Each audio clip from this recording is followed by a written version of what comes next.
The story of Ryo and Kenta. Ryo and Kenta were two students in their final year of high school. They were both determined to get into their dream university, but they had different approaches to achieving their goal. Ryo believed in hard work.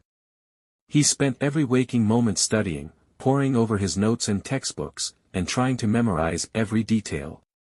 He barely slept or ate, and his stress levels were high. Ryo's friends and family tried to warn him about the dangers of burnout, but he wouldn't listen.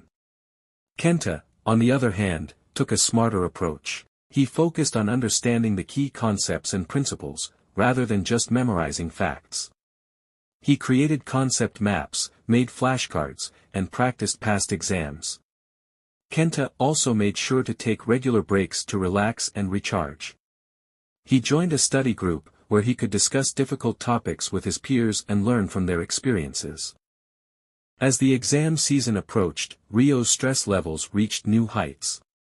He was constantly anxious, worried that he wouldn't be able to remember everything he had studied. Kenta, on the other hand, remained calm and confident. He knew that he had prepared well and that he had the skills to tackle any question that came his way. The day of the exam arrived, and Ryo was a nervous wreck. He couldn't sleep the night before, and when he arrived at the exam hall, he felt like he was going to collapse. Kenta, on the other hand, arrived at the exam hall feeling refreshed and focused. The results of the exam were announced a few weeks later. Ryo had scored average marks, while Kenta had scored exceptionally well. Ryo was devastated.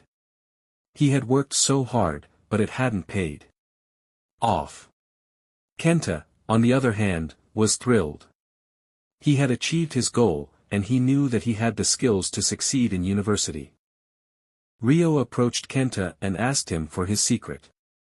Kenta smiled and said, "I didn't just study hard, I studied smart. I focused on understanding, not just memorizing. I used efficient techniques, took care of myself, and stayed calm under pressure." Ryo realized that his hard work alone wasn't enough. He had neglected his physical and mental health, and he had forgotten the importance of understanding and applying what he had learned. Ryo made a vow to himself to change his approach. He would study smarter, not harder, and he would take care of himself along the way.